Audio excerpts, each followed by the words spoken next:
السلام عليكم ورحمة الله وبركاته. متابعي قناة يلا نفهم ماس بلس، كل سنة وانتم طيبين ورمضان مبارك علينا وعليكم إن شاء الله.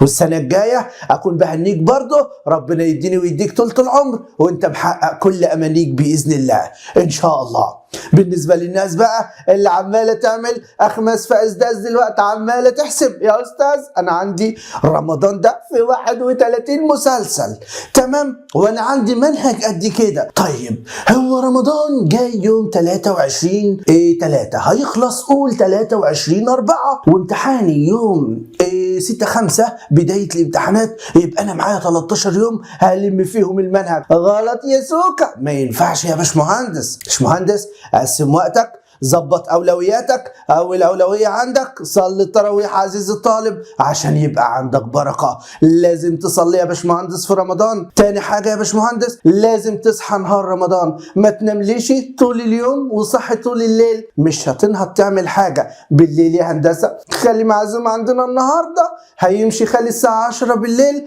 السحور الساعه 2 بالليل. خلاص يا استاذ انا عايز انام، فاضل لي 4 ساعات بس. هتذاكر يا عبيط؟ انت هتذاكر ايه دلوقتي يا هندسه؟ مفيش مذاكرة. خد بالك أولوياتك كلها. أول أولوية تعمل ميعاد لصلاة التراويح. تاني أولوية يا باشمهندس ابدأ ذاكر المسلسلات أو الحاجات اللي زي دي، سيبك منها، مش هتفيدك، مش هتنفعك بحاجة. إن كان واخدك الفضول قوي مسلسل أو 2 بكتيره، ما تزودش عن كده يا باشمهندس عشان ما تجيش في الآخر وتندم. رمضان جاي لك السنة دي على المحك، يعني بعد منه عيد، يعني في وقت ضايع، يعني بعد كده الامتحانات وتلاقي نفسك ما انتش مذاكر حاجة وتقول رمضان ضيع مني الوقت، ما نهتش اعمل حاجة بسبب رمضان، احنا هنسقط. رمضان متبري منك عزيز الطالب. يبقى يا باشمهندس دلوقتي لازم تنظم وقتك، لازم تعمل حاجات كتيرة كده ترضي ربنا. اول حاجة، تاني حاجة ما تأثرش وتكون عملت اللي عليك. طبعا يا باشمهندس الفيديو ده كنت بهنيك برمضان، كان لازم اقول لك النصيحة دي لان كل سنة الناس بتقع فيها. اتمنى لكم يا رب التوفيق وكل سنة وانتم طيبين وعام سعيد ورمضان مبارك علينا وعليكم ان شاء الله.